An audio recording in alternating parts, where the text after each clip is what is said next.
I'm gonna give a shot to South Dakota.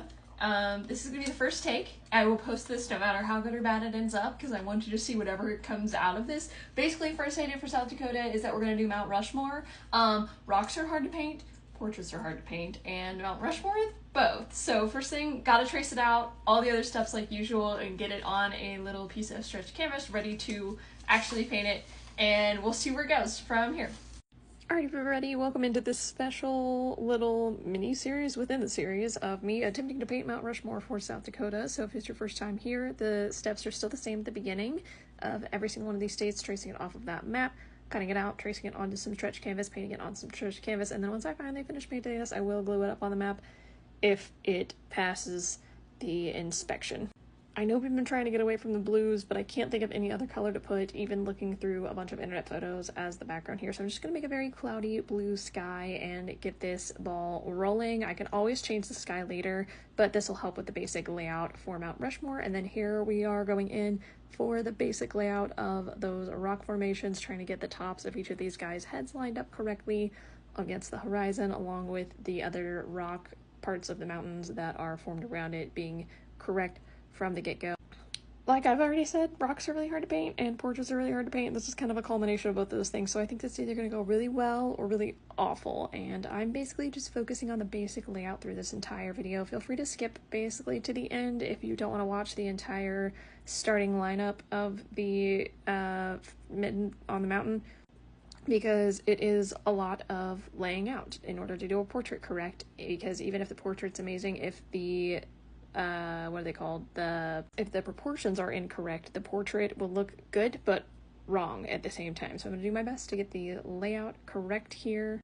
The nice part about this is there is some mountain around the men, so when I get tired of trying to correctly proportion these guys, I can just jump in between and paint a couple of rocks here or there, which will also help with proportions as well. I think I just also realized one of these guys has a pair of glasses on, and that's crazy. I know it doesn't look like that, but this is about 45 minutes of work that you have already seen here in the last 2 minutes of this.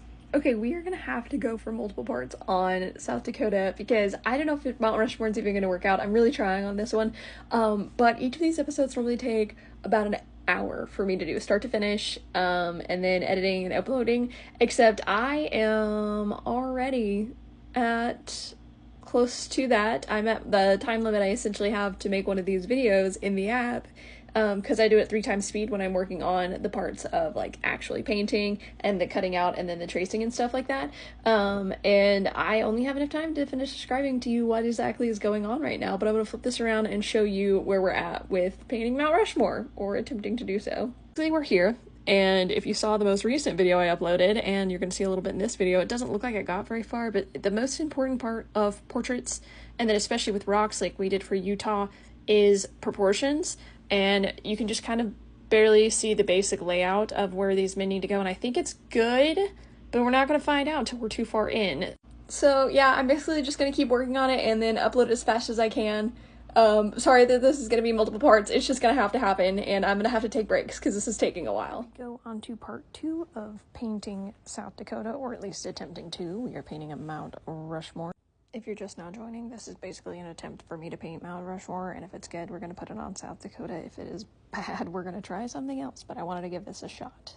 This is about 90 seconds of painting, but I was working on this for quite a while, like a couple of hours last night. This has been the longest state I have been painting so far. It's the portraits that are really getting me, and the fact that it's rocks and portraits, and you're going to hear me complain about that a lot, but it just makes it a little bit more difficult. I do like the challenge, and I appreciate honing in on my skills here.